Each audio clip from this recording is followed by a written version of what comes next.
Welcome to War of the Roses. I'm Amanda Rose. Like every week, I am joined by two veteran golf writers. This week, I am joined by Alex Maselli and Dan O'Neill. Guys, thank you so much for joining War of the Roses. How are you? Good, Amanda. Good to see you. Good to see you, Dan. You're a veteran writer and a veteran of the show. Alex is not a veteran of the show. Do you have any advice for Alex going into it? Just do your best, Alex. That's all you guys can ask for. All right. So our first topic today, COVID on the PGA Tour. Alex, I'm going to start with you. Do you think the tour can continue with the way they are handling the situation right now? Well, I think the adjustments they made last week going into the Rocket Mortgage are good adjustments. But, you know, at some point you have to wonder when is enough. A couple more guys have tested, as you said, Darren Fratelli, Harris English. I mean, there is a point where either A, they're going to say it's not enough, or B, there's not enough guys to fill the field. So I'm not sure which one it's going to be.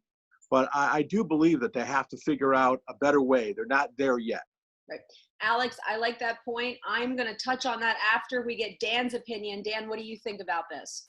I think the tour's doing the best they can. I agree with Alex. We now have 5 players who have tested positive. I think at some point, players will start dropping out because they won't want to take the risk. No, all good points. I think the PGA Tour has done a pretty good job so far. I mean, they've only had like 10 positive tests out of thousands of tests that they've administered, whereas you're looking at, the NBA, it was 16 guys out of 360 that had tested positive. So whatever the PGA Tour is doing, they're doing something right. As long as the guys aren't dropping like flies anytime soon, I think they can continue doing this. All right, guys, next topic. DJ just won number 21, puts him with the likes of Craig Wood and Davis Love III. What does that mean for DJ's legacy, and will we see him in the World Golf Hall of Fame? Alex, what is your take? Well, I think, first of all, Danny could talk about how momentous it is because he covered Craig Wood as a veteran back in the day. So he's very familiar with what it was like to be there. Dustin Johnson's got a lot of career ahead of him. And so, I mean, being 30, 35 wins would not surprise me. Winning another major would not surprise me. And that criteria right there is way more than enough to be a Hall of Famer. I do agree with you there, Alex. Dan, what is your take? Well, I agree. He's got a little bit more to go. He's 36 years old. He's got 21 PGA Tour wins. I think that's like 30th all time. But I think he probably needs to win a couple more majors, a few more PGA Tour events, and then he'd certainly be a serious contender for that. Yeah, it wouldn't surprise me to see him with 40 wins by the time he's done. I mean, he's done this in 13 years, 21 wins in 13 years. Greg Norman only had 20 wins, and, he's allowed to have meltdowns at medalists. So God knows what DJ is going to be allowed to do, now that he's at 21 and when he hits 30. So that is something to watch. And, Alex, what should we be watching for next week at the Rocket Mortgage? Who is your pick? I can't help but think that Bryson DeChambeau is finally going to get over the line. I think in the first 3 events, he's like 40-something under par.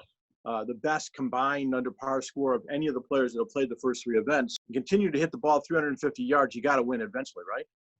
I don't think that's a bad pick. I know. You know what? It'd be nice to see him make a few more putts. Like in his putting stance, he looks like he's pushing a walker around, but that's neither here nor there. Dan, who's your pick for the Rocket Mortgage? I like Craig Wood to win. He's a great player. I guess he won't be playing. Since Alex went with Bryson DeChambeau, I'll go with Patrick Reed. He closed last Sunday with a 64.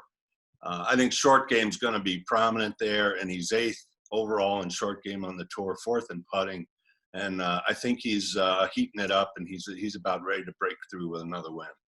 All right, that's not a bad pick. I like that. That was not what I expected. My pick this week is going to be Xander. I think he's been so close. He kind of faded last weekend, but he's primed and ready. He's got that Adidas, big sponsorship now. He's the face of Adidas Golf. I think those stripes are going to propel him to the W. All right, guys, thank you so much for joining me. This was War of the Roses. Alex Maselli, Dan O'Neill. I'm Amanda Rose. Thank you guys for tuning in. We'll see you next week.